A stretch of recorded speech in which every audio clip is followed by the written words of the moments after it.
നമസ്കാരം. തൃശൂർ പൂരം കലങ്ങിയ സംഭവത്തിൽ ADGP MR അജിത് കുമാറിന് ഗുരുതര വീഴ്ച പറ്റിയെന്ന സംസ്ഥാന പോലീസ് മേധാവിയുടെ റിപ്പോർട്ട് മുഖ്യമന്ത്രി പിണറായി വിജയൻ തള്ളും. അജിത് കുമാറിനെതിരെ നടപടികളും ഉണ്ടാകില്ല. അടുത്ത മാസം അജിത് കുമാറിന് DGP പദവി നൽകും. DGPയുടെ നിലപാട് മുഖ്യമന്ത്രി അംഗീകരിക്കാതിരിക്കുന്നത് ഇടതുമുന്നണിയിലും ചർച്ചയാകും. അജിത് കുമാറിനെതിരെ മൊഴി കൊടുത്തത് CPI മന്ത്രിയായ K രാജനാണ്. കഴിഞ്ഞ ലോക്സഭാ തെരഞ്ഞെടുപ്പിൽ തൃശൂരിൽ തങ്ങളുടെ സ്ഥാനാർത്ഥിയുടെ തോൽവിക്ക് വരെ കാരണമായെന്ന് CPI ഉറച്ചു വിശ്വസിക്കുന്നുണ്ട്. പൂരം കലക്കുന്ന സംഭവത്തിൽ അജിത്തിനെതിരെ ശക്തമായ നടപടി വേണമെന്ന അവരുടെ ആവശ്യം അംഗീകരിച്ചാണ് അദ്ദേഹത്തെ ക്രമസമാധാന ചുമതലയിൽ നിന്നും ബറ്റാലിയനിലേക്ക് മാറ്റിയത്. പോലീസിലെ പ്രധാന പദവികളിൽ ഒന്നിലേക്ക് മടങ്ങിയെത്താൻ അജിത്ത് ശ്രമം നടത്തുന്നതിനിടയിലാണ് ഔദ്യോഗിക കൃത്യനിർവഹണത്തിൽ അദ്ദേഹത്തിന്റെ വീഴ്ച ചൂണ്ടിക്കാട്ടി ആഭ്യന്തര വകുപ്പിന് DGP റിപ്പോർട്ട് സമർപ്പിച്ചിരിക്കുന്നത്. അജിത് കുമാറിനെ പോലീസ് മേധാവിയാക്കാനാണ് പിണറായിയുടെ ആഗ്രഹം. എന്നാൽ കേന്ദ്ര സർക്കാർ തയ്യാറാക്കുന്ന പോലീസ് മേധാവിയെ കണ്ടെത്താനുള്ള 3 ചുരുക്കപ്പട്ടികയിൽ അജിത് കുമാർ ഇടം പിടിക്കാൻ സാധ്യതയില്ല.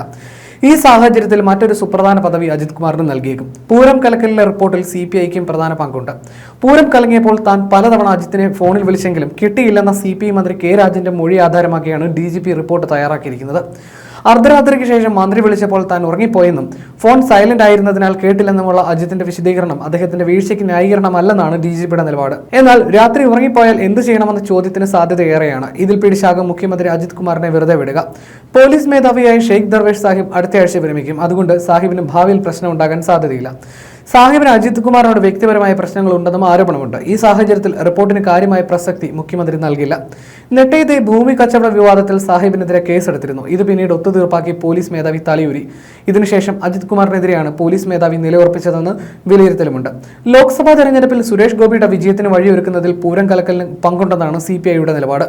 ഗൂഢാലോചന അതിന് പിന്നിലുണ്ടെന്നും അവർ കരുതുന്നു. സംസ്ഥാന പോലീസ് മേധാവി സ്ഥാനത്തേക്ക് DGP നിതിൻ അഗർവാളിന് സാധ്യത എന്ന റിപ്പോർട്ടുണ്ട്. സംസ്ഥാനത്തെ ഏറ്റവും മുതിർന്ന പോലീസ് ഉദ്യോഗസ്ഥൻ എന്നതും വിവാദങ്ങളിലൊന്നും ഉൾപ്പെടാത്തതും പരിഗണിച്ചാണിത്. UPSC പട്ടികയിൽ നിതിൻ അഗർവാൾ തന്നെയാകും ഒന്നാമത്. സംസ്ഥാനം UPSCക്ക് 6 പട്ടിക കൈമാറിയതിന് പിന്നാലെ തന്നെ വിവാദങ്ങൾ തുടങ്ങിയിരുന്നു. പട്ടികയിൽ ഉൾപ്പെട്ടവർക്കെതിരെ പരാതികളും കോടതിയിൽ ഹർജിയും ഒക്കെ ഉണ്ടായി. കേന്ദ്ര സർവീസിൽ ഡെപ്യൂട്ടേഷനുള്ള റവാഡ ചന്ദ്രശേഖർ, യോഗേഷ് ഗുപ്ത എന്നിവരോട് പട്ടികയിൽ നിന്ന് സ്വമേധയാ ഒഴിവാക്കണമെന്ന് സർക്കാർ ആവശ്യപ്പെട്ടതും പ്രശ്നമായി.